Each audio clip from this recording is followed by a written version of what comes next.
جوبران خەلیل جوبران دەڵێت متمانە بە خەونەکان بکە چونکە دەواازەی ئەبەدیەت لە خەونەکاندا شاراوەتەوە. لە واشنگتن دیسیەوە سڵاوی زایڵەی داهێنانتان لێبێت.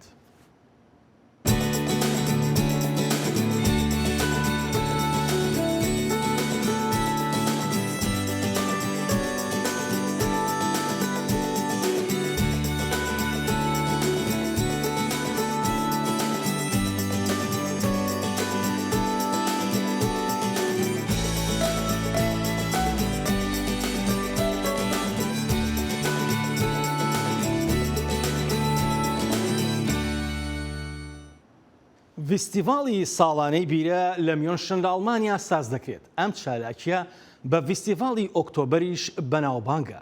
سەرۆکی شارەوانی شارەکە هەڵدەستێت بەکردنەوەی یەکەمین تەنکەری بیرە و ئیتر ئاهەنگەکە دەست پێ دەکات. فیستیڤاڵەکە تا سەرەتای مانگیدا بەردەوام دەبێت و بە شێوەیەکی گشتی ساڵانە نزیکەی 6 ملیۆن سەردانیکەر ئامادەی ئەم فیستیڤاڵە دەبن.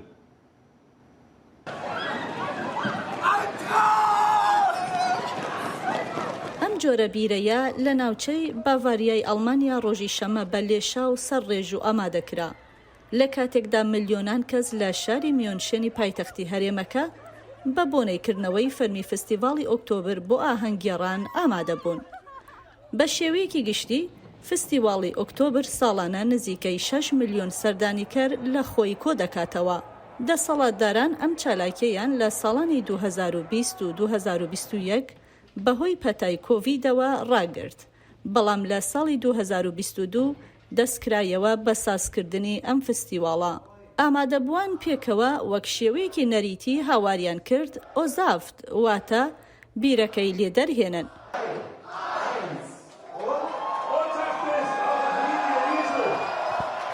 سەرۆکی شارەوانی لە سەرەوەختی نیوەڕۆدا بە کاتی ناوخۆی یەکەم بەرمیلی بیرەی هەڵپچڕی و بە فەرمی ئاهەنگەکانی ئەو 18 ڕۆژەی کردەوە.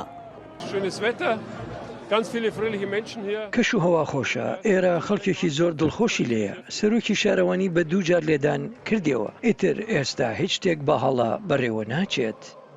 ئاهەنگگێڕان کە بە پۆشاکی نەریتی خۆیان ڕازاندەبووە، هەرکە دەواازەکان کرانەوە خۆیان کرد بە گۆڕەپانی فستیواڵەکەدا و خۆیان کرد بە چادرگە و کۆشکەکاندا بۆ ئەوەی بەختیاوەریان بێت و یەکەم پەرداخی بیرەی 1 لیتریان دەست بکەوێ.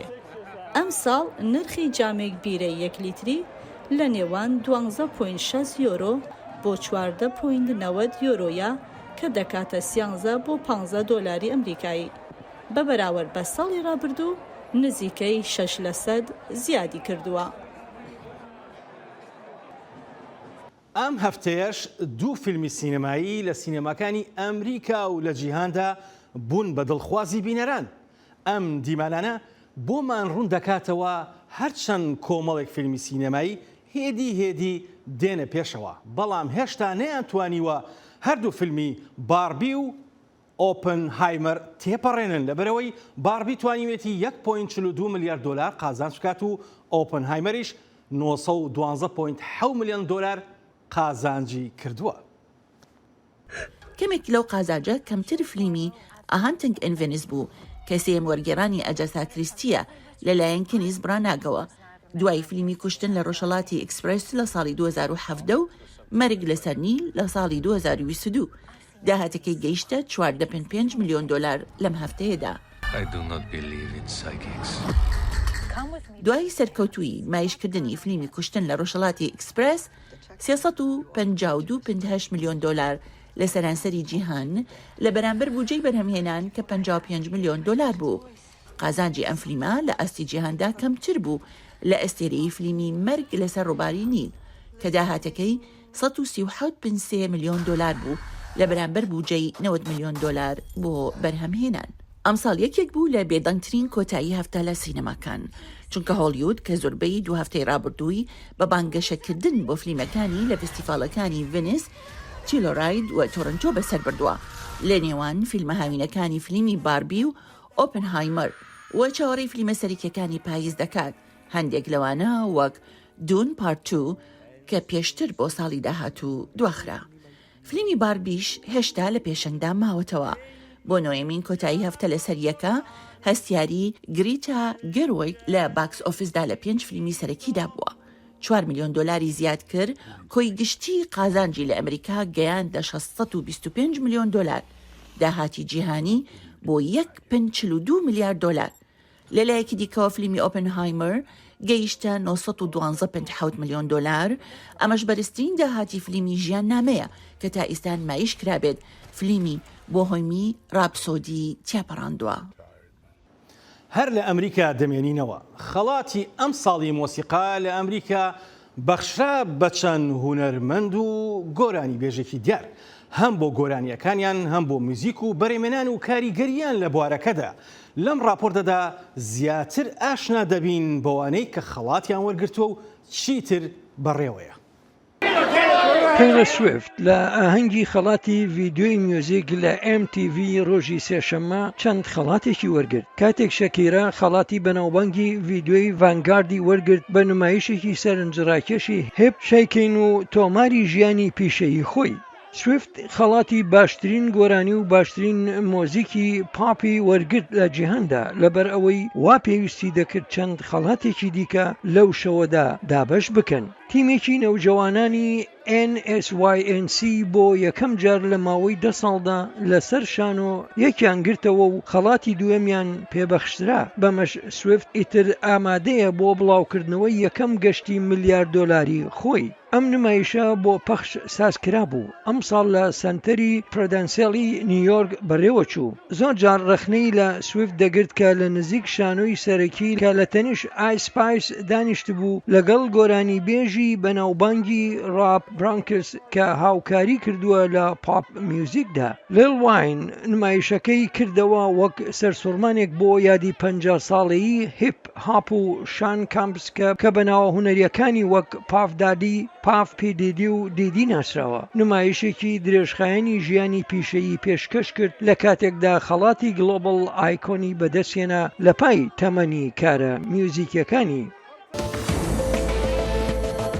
دەنگی ئەمریکا سەرچاوەی متمانە پێکراوی هەواڵ و زانیاری.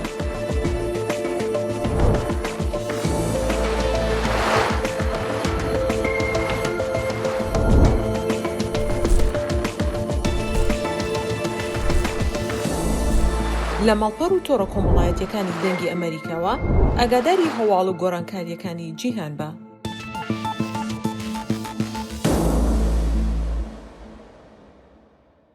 لە ئەمریکاوە دەڕۆین بەرەو ئەوروپا. 5 قەڵای سەردەمی ڤاکینگەکان کە لە سەردەمی پاشایی بەناوبانگ هاڕڵد بلوتوسدا دروستکراون. خرانە لیستی میراتی مێژووی و فەرهەنگی جیهانی یونسکۆوە. هەموو ساڵێک لەم سەروەختەدا لە دەنیمارک یادکردنەوەی شەڕ و ڕووداوەکانی ئەو سەروەختانە بە کۆمەڵێک نمایشی جیاواز وێنە دەکرێنەوە. سەرەتای ئەم ساڵ زیاتر 1000 ڤایکینگ لە پاشماوەی شوێنەواری قەڵایەک لە دانیمارک کۆبوونەوە بۆ دووبارە نمایشکردنەوەی شەڕ و ئاهەنگە فەرهەنگیە ئەسکەنادافیەکان. قەڵای بازنەیی تریلبۆرگ و 4 قەڵای بازنەیی ناستاوی دیکەی دانیمارک لە سەردەمی پاشایی ڤایکینگ هاراڵد بلۆتۆس گۆرمسۆن دروستکراون کە لە ساڵانی 950 تا 980 فەرمانڕەوەی دانیمارکی کردووە. ئەم شەڕە ڕم و قەڵغانەکان بوو، نزیکەی 300 جەنگاوەری تێدا بوو. دووبارە نمایشکردنی دوژمنایەتیەکانی نێوان شا هاراڵد و سوین ڤۆرگبەردی کوڕی کە لە ساڵانی 1980کاندا دژی باوکی ڕاپەڕین و تەختی پاشایەتەکەی لێزەوت کردووە. ئێمە دۆخێکی وێناکردن دروست دەکەینەوە. شا هاراڵد بلوتوزی دژی کوڕەکەی دەزانین کە ئەوان بەو شێوەیە باش حەزیان لە یەکتر نەبووە. بۆیە دۆخێک دروست دەکەین کە سوپایەک شەڕ دەکات بۆ بلوتوزی شا هاراڵد و سوپایەک بۆ سوین ڤۆرگبەرد. دووبارە نمایشکردنەوەکان بەشێک بوون لە فستیڤاڵی ڤایکینگەکانی تریلبۆرگ کە ساڵانە لە پاشماوەی قەڵابازنەیەکەدا بەڕێوە دەچێت. لە نێوانیاندا خواردن و مۆسیقا و پیشەسازی دەستی ساز دەکرێت. یەکێکە لە گەورەترین فستیڤاڵەکانی ڤایکینگ لە دانیمارک. سەردەمی پاشا هاراڵد قۆناغێکی گرنگ بوو لە مێژووی دانیمارکدا. سەردەمی ڤاکینگەکان یەکێکە لە قۆناغە گرنگەکان لە دانیمارک و لە وڵاتانی ئەسکەندەناڤیا، چونکە زۆر شت ڕوویداوە. ئێوە شارەکانتان هەیە، بناغی شارەکانتان هەیە، ئێوە بە پرۆسەی بە کریستانکردنی خەڵکتان هەیە. هێشتا هەندێکیان بەبێ باوەڕ ماونەتەوە، بەڵام ئێمە گۆڕانکاریەکمان هەیە لە بتپەرستیەوە بۆ کریستیانی. ئێمە لە قۆناغێکداین کە زۆر زیاتر لە جاران پەیوەندیمان بە ئەوروپاوە هەیە. هاراڵد یەکێک بوو لە دوا پاشەکانی ڤایکینگ کە فەرمانڕەوایی ئەو وڵاتی کردووە کە ئیستا دانیمارک و باکووری ئەڵمانیا و بەشێک لە سوید و نەرویج دەگرێتەوە کە ئاینی کریستانێتی لە سەرانسەری شانشینەکەدا بڵاو کردەوە. تەنانەت کۆمپانیای زەبەلاحی پەیوەندیەکانی سوید ئێریکسۆن تەکنۆلۆژیای بێوایەری بلوتوزی خۆی بە ناوی پاشایەوە ناوناوە. ئەمەش ڕنگدانەوەی ئەوەیە کە چۆن بەشێکی زۆری ناوچە سکەندەناڤیەکان بەیەکەوە بەستووە لە ماوەی ژیانیدا.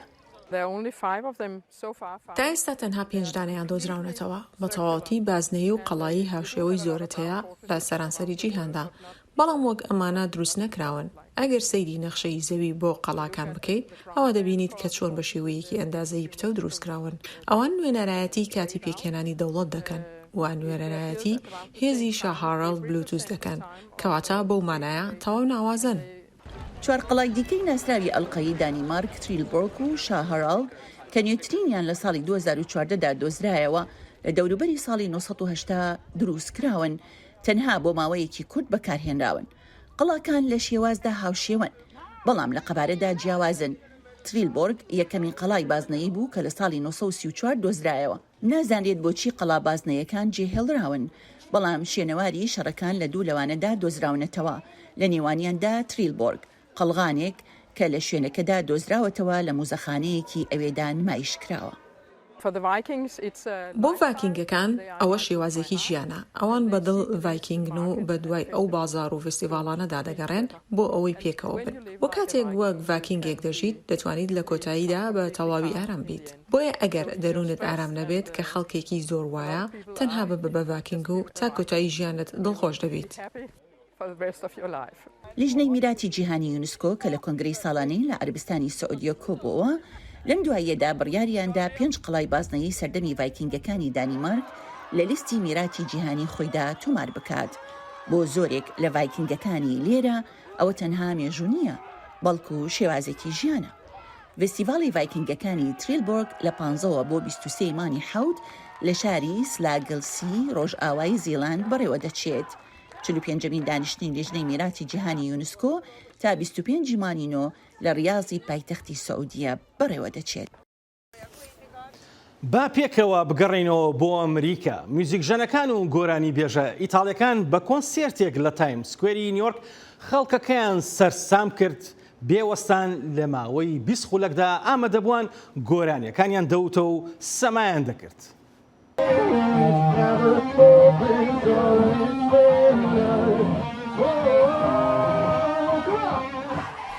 لە گۆڕەپانی تایم سکوێری نیویۆرک ڕۆژی هەینی لەلایەن مانێسکین کۆنسێرتێکی گۆرانی میوزیکی ڕاک بەڕێوە چوو. گۆرانی بێژ و میوزیکژەنە ئیتاڵیەکان بە کۆنسێرتێکی 20 خولەکی کە گۆرانیە بەناوبانگەکانی بیگن و تۆرناکاسایان دەوتەوە بەشداربانی ڕێپێوانەکانیان سەرسام کرد و تا کۆتایی کۆنسێرتەکە لە خۆشیە سەمایان دەکرد و گۆرانیەکانیان دەوتەوە. ئەم گروپە میوزیکیان لە ناوەڕاستی گەشتەکەیاندا بە ناوی ڕژ کە گەشتێکە بە جیهاندا دوای ئەم کۆنسێرتە چالاکیەکی دیکەش لە خۆ دەگرێت لە باخچەی مەدیسن سکوێر لە 21 مانگی نۆدا.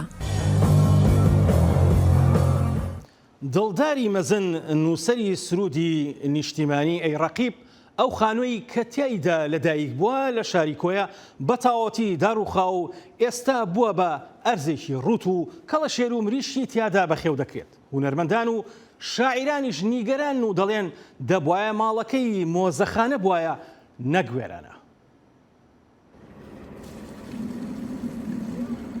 ئەم خانووە داڕوخاوە شوێنی لەدایکبوونی دڵداری شاعیرە، ئەو شاعیرەی کە سرودی نیشتیمانی ئەیڕەقیبی نووسیوە. لە بری پاراستن خانووەکە مریشک و کەڵەشێری تێدا بەخێو دەکرێت.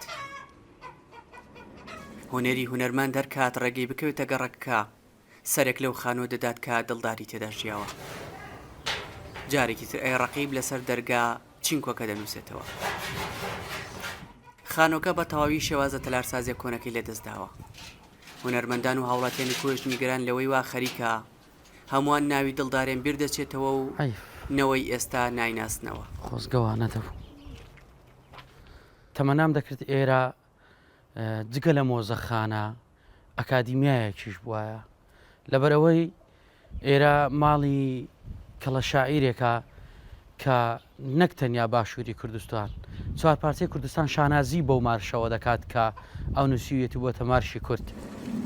شوێنەوەری کۆی دوای ساڵانێکی زۆر لە هەوڵدایە سەرەتا کار لەسەر نەخشەی خانووەکە بکات و دواتر سەر لە نوێ دروستی بکاتەوە.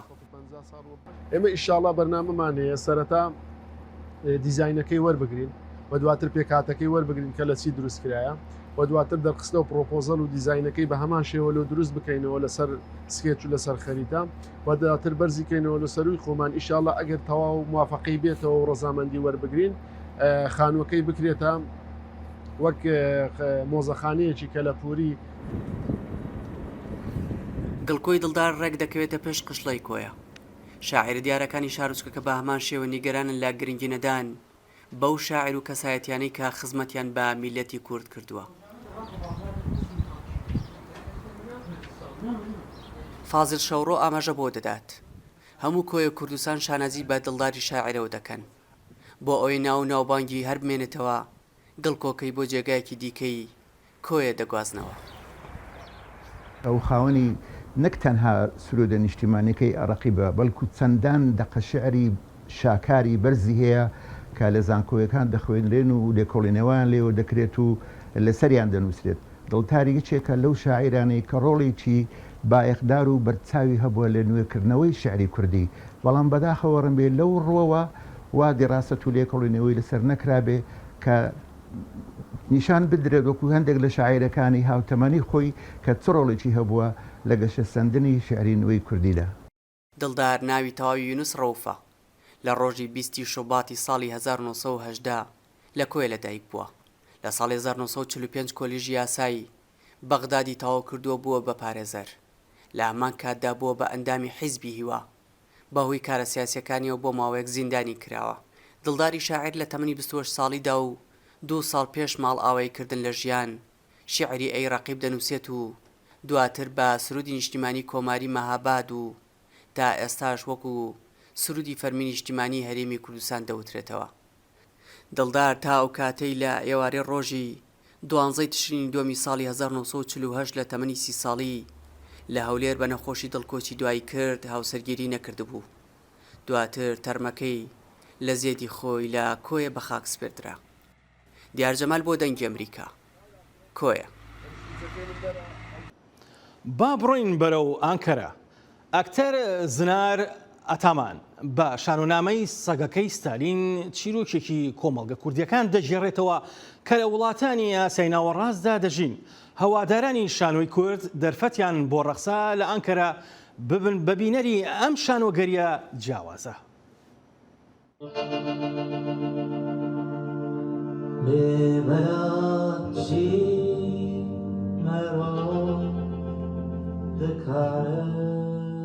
زنار ئەتامان لە ئەنقەرێ bi lîstika kûçikên Stalîn derket pêşberî temaşevanan. Ev lîstik rewşa Kurdên ku li Asya navîn dijîn disekine. Bajarên Hilweşayê, gundên Şewitî, bêhna barûtê xwînê, bêhna bermayê laşên mirovên mirî. Ataman li bajarê Şirnaxê ji dayîk bûye û ji 10 salî zêdetir ku lîstikvaniya şano dike. Pêşî di nav şanoya bajarvaniya Enqerê da dest bi perwerdeh û lîstikvaniyê kir û di nav 5 salên dawî da jî xebatên xwe li ser şanoya Kurdî didomîne. Ataman berî kûçika Stalîn bi lîstika xwe ya di tuwaletê da ye derketibû pêşberî temaşevanan.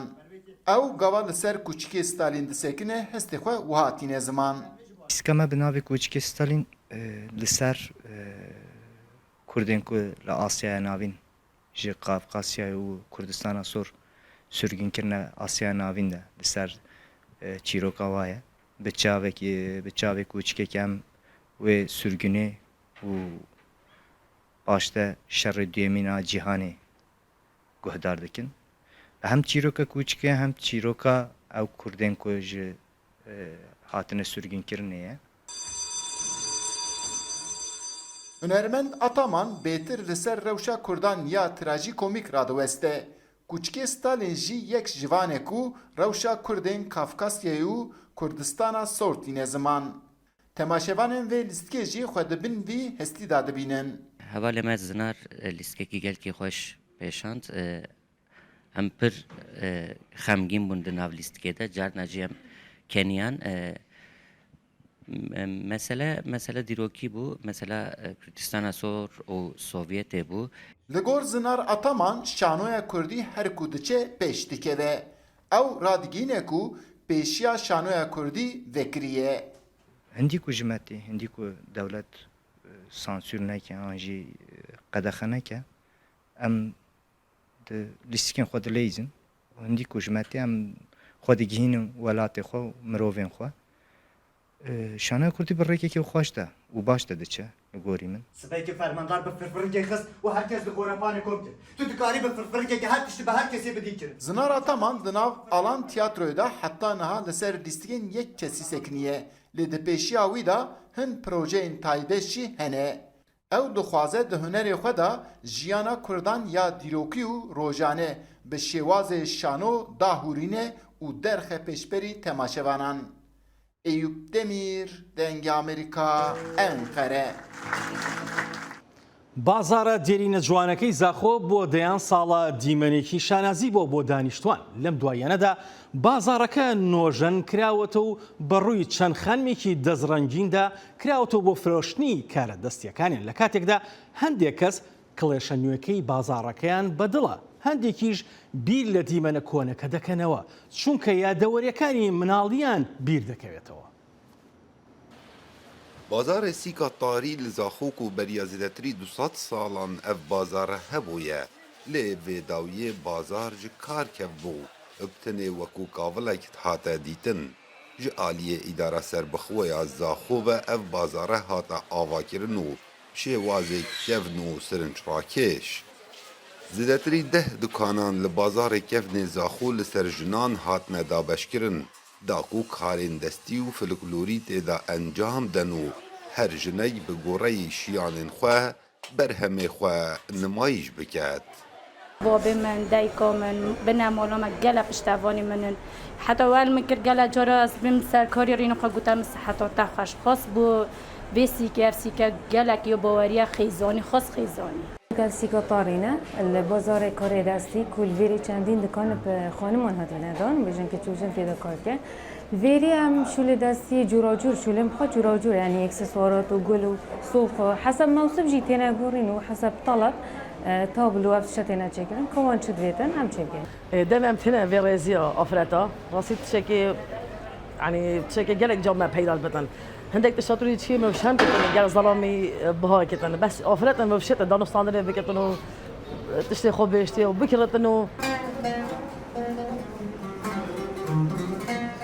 بازار پیشهین کفن و نیب خوبتگیریتن هر وسا کارین جور و جور لو ما هنرمنده که زاخو جهه که موزیک لبازار تاری وکریه فلکی به دردو جاره نکشن اسلبه اشتیاز هاتیم ویریج یعنی اوه چندین روژه هم هاتینه ویری يعني خلق قلق استامت كتن يعني افسيكا قلق كيف خوشه مثلا از الفيري اف جهام الفيري فاكري بله دان عمرن وی باجاری گلک یادگاری دیگل بازار کفن زاخو هنه هر وسا او روزانه هاتو چوی لوی بازاری تکن داکو یادگاری بر البیرا وان بن گلک حیوان بدید بس حسرا مدد كو ظلامت بري كو روشو بري اس صلاة كنجي ايكي بولا ايكي سرطوي بيم من ده بابي خوشود کرد ویری بابي من بقال بالبيسي كده اس ايكي مناسب کرد وقتی هم تهاتين ویری جي شوره بيبا صندوق استران هبين دنگه کوی ساقات لدان بازار کفن زاخو لسال 2022 دا جعالی اداره سربخو از زاخو و دست به آوادان کرنا و کرو و لویداویه هات تمام کرن بره دا گلک جپک هاتن دورا زاخو دکاندار بون لوی بازاری مینا کریستیان و بسلمان و جوهیان لو ما زوربی حولاتین و دوره یادگاری دیگل بازار کفن هنه کاو عمر دنگ امریکا ئیدارەیە سربەخۆیە زاخۆ. فیستیڤاڵی گۆڤن لە ڕۆژاوا سازکرا لە ڕۆژی 16 ئەم مانگەدا. شەشەمین فیستیڤاڵی هەرپەرکیە و سەمای فۆکلۆری شەهید ڕووناهی باوەڕ سازکرا بە بەشداری 23 گروپ لە سەرجەم شار و قەزاکانی باکوور و ڕۆژهەڵاتی سووریا لە حەلەب سازکرا.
بەڕێوەبەری پرۆفیشناڵی تیمی لێڤەرپول یۆرگن کلۆپ دەڵێت من تەنها وا لە شەڕانگێزی تێگەشتوم کە تۆ ئامادەی تەنها ئازاری خۆت بدەیت نەک کەسێکی تر. منیش دەڵێم تەنها ئاشتی و پێکەوە ژیان و ژیان دۆستی و یاساکان دەتوانن بەر بە شەڕانگێزی و توند و تیژی بگرن تا زایڵێکی دیکە و ژیان و جوانێکی دیکەی جیهان ماڵەوە.